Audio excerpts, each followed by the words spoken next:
my feet in OKC, going downtown and looking for a bite. I hope I might find I'm hungry for something to eat, so I go down and shuffle my feet down on the streets of OKC. And I say yum yum yum, yum yum yum, yum yum yum, yum yum yum, yum yum yum, yum yum yum, yum yum. I say yum yum yum.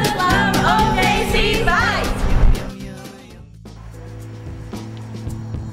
On this episode, we're going to go visit an OKC institution, Sushi Neko.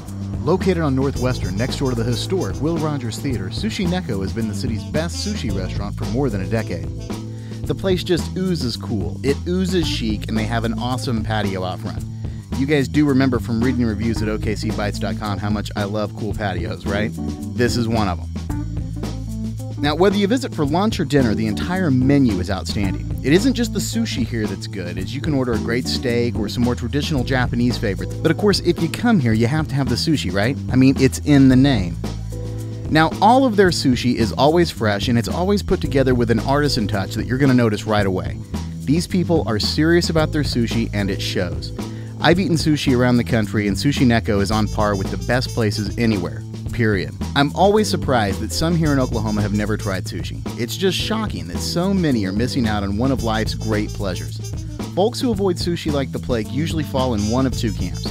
Those who can't stomach the idea of raw fish, and those who are just a little intimidated by the whole idea. Okay, so let's clear up one of the great falsehoods right now in all of sushidom. Not all sushi is raw. That's right, a lot of the items are fully cooked, and the menu clearly denotes which ones are raw and which ones are cooked, so it's easy to tell them apart if raw fish isn't your thing. If you haven't tried sushi because of the raw thing, relax. Come in and give the cooked sushi a try, and who knows, once you see how good the cooked stuff is, making the jump into the raw won't be a big deal. Now, for those who feel a little intimidated by the whole process, we here at OKC Bites want to make it easy for you. So we put together this little Sushi 101 primer so you can go in, take your seat at the sushi bar with confidence. Okay, so first things first. As you get seated, your server is going to bring you a hot towel to wash your hands with. The Japanese take cleanliness seriously, and since you may end up sharing food from a common plate with your people you're eating with, and you may be eating with your hands, clean hands are going to be a must. When you're done, the server will take the towels away. So now it's time to order. Since we're going for sushi, you're not going to need that big menu they brought you. Instead, grab one of the small pencils and the small paper sushi menus that are on the table. You're simply going to mark how many of each type of sushi you want on the sheet, and you're going to hand it to your server when they return. The small menu is divided by the 3 sushi types and clearly denotes which ones are raw and which ones are cooked next to each item. Ah, so you don't know what the 3 types of sushi on the menu are. That's okay, it's easy. You have nigiri sushi, sushi rolls, and sashimi. Sashimi is actually just thin strips of uncooked fish. It's delicious, but it is an acquired taste. But you know what? Give it a try. Nigiri sushi is the classic sushi, which usually consists only of a small piece of fish, cooked or raw depending on your choice, and a small hunk of rice. Simple, beautiful, and delicious. Next are the sushi rolls, which will take up most of the menu. This is where sushi chefs really get to show off their creativity. A sushi roll is made by spreading sushi rice onto a thin sheet of nori, and then ingredients are added. These could be anything: fish, cream cheese, vegetables, sauces. They're combined in 1,000 different ways, and they lead to an infinite number of possibilities.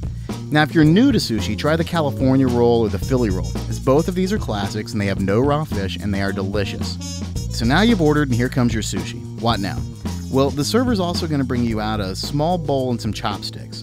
The bowl is for pouring a small amount of soy sauce into it, and the chopsticks are for, well, you know what chopsticks are for, right? Alright, not so good with the old chopsticks, you say? No worries. Sushi is supposed to be a hand food. That's right, you can eat it with your hands. Now, the bigger rolls can be a little messy to eat with your hands, but don't worry. So you can use chopsticks or not. Either way, it's perfectly acceptable. On every sushi platter, there are a couple of extra items that are standard sushi fare. The white stuff is pickled ginger. It's supposed to be to clean the palate in between bites of different types of sushi. Now, I like the stuff, but most folks just ignore it, so feel free to do what you want. The small green dab of stuff is wasabi, Japanese horseradish. Now be careful with this stuff, it's really spicy and in kind of a weird way. The spicy vapors tend to go straight through your nose as soon as it hits your mouth if you get too much, so a little caution is required. But it is delicious. Now, traditional sushi etiquette says that you should never mix your soy sauce and the wasabi together. The The Japanese place small dollops of the wasabi directly on the sushi. But do you know what? I love mixing the stuff together. It just gives a better flavor. Before you start eating, take a small amount of wasabi with your chopsticks and mix it into your soy sauce. After you've done this a few times, you're going to learn by the color how strong you like it. Now, once you've picked up your piece of sushi, lightly touch it to the soy sauce and eat the whole thing. Some of these bites can be big, but don't be shy. If you have to take it in 2 bites, well, that's okay too. Now, notice I said lightly touch it to the soy sauce. This is important. You go dunking this thing in and the rice is going to absorb a ton of soy sauce, and you're just going to be tasting salt. The traditional way to do it is to dip the fish side into the soy sauce and not the rice. This is a pretty good way to do it in my humble opinion.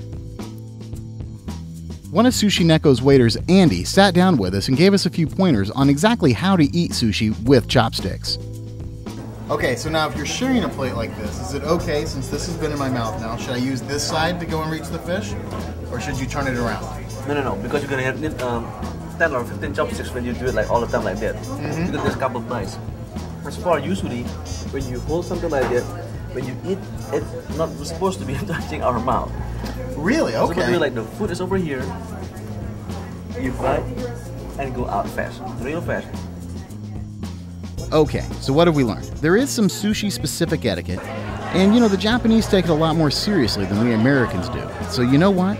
Disregard everything I said before about etiquette and enjoy yourself. Sushi should be fun, and people who get too hung up on etiquette, well, they're not very fun, are they? Do what you want and enjoy the food. Hopefully this has proven to be somewhat helpful and it's going to encourage some of you sushi phobes out there to get on board and give this stuff a try. It's fun, it's delicious, and Sushi Neko makes it easy, so go see them soon. They're open Monday through Thursday from 11 to 11, and Friday and Saturday they stay open till midnight. They're closed on Sundays, but if you have questions, you can visit them online at sushineko.com or give them a call at 528-TUNA.